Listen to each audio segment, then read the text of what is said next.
Praise the Lord. நம்ம வாழ்க்கையில் கடந்து வந்த பாதையை ஒரு விசை திரும்பி பார்த்தோன்னா அதில் நல்ல புகழ்ச்சியான வார்த்தைகளை கேட்டதை காட்டிலும் சில மோசமான நம்மளுடைய மனது கஷ்டப்படும்படியான வார்த்தைகளை கேட்டது அதிகமாகவே இருக்கும். அதிலும் அதிகமாய் கேட்ட வார்த்தை என்னன்னு தெரியுமா? உனக்கு ஞானம் இல்லையா, அறிவு இல்லையா, புத்தி இல்லையா அப்படிங்கிற வார்த்தை தான்.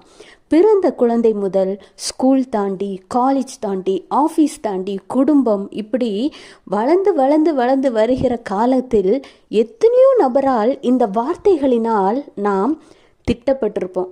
அந்த வார்த்தைகள் நம் மனதுக்குள் ஒரு காயமாக இருக்கும். எல்லாரும் பிறக்கும் பொழுதே அறிவோடு பிறக்கிறார்களான்னு கேட்டால் அது கேள்விக்குறிதான். அது ஒவ்வொருவரின் படைப்பை பொறுத்தது. ஒன்று அவர்கள் வளர்ந்து வரும் விதத்தை பொறுத்தது.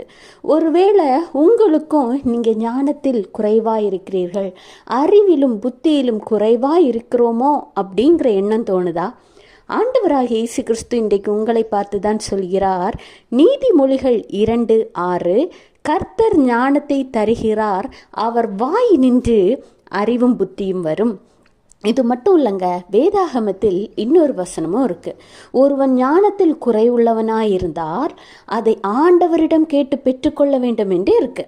ஆமாங்க, எனவே உங்களுக்கு ஞானம் வேணும், நீங்கள் இன்னும் அறிவுசாலியாக மாறணும், புத்திசாலியாக மாறணும், ஏதோ ஒரு சில காரியங்களில் நான் ஞானத்தில் குறைவுள்ளவனாக தான் இருக்கிறேன் அப்படின்னு நீங்கள் நினச்சிங்கன்னா இன்றைக்கு ஆண்டவரிடத்தில் போய், ஆண்டவரே எனக்கு ஞானத்தை தாங்க, எனக்கு புத்தியை தாங்க.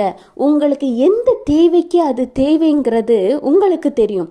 படிக்கிறதுக்கு ஞானம் தேவையா, குடும்பத்தை நடத்த ஞானம் தேவையா, பொருளாதாரத்தை மேனேஜ் பண்ணுறதுக்கு உங்களுக்கு ஞானம் தேவையா, இன்னும் பல காரியங்கள் இருக்கிறது. எதற்கு தேவையோ அதை சொல்லி ஆண்டவரிடம் கேளுங்கள். சாலமோன் ஞானியை போன்ற ஞானத்தை ஆண்டவர் உங்களுக்கு கட்டளையிட தயாராக இருக்கிறார். கேளுங்கள், அப்பொழுதுதான் பெற்றுக்கொள்வீர்கள். Have a blessed day. Jesus bless you.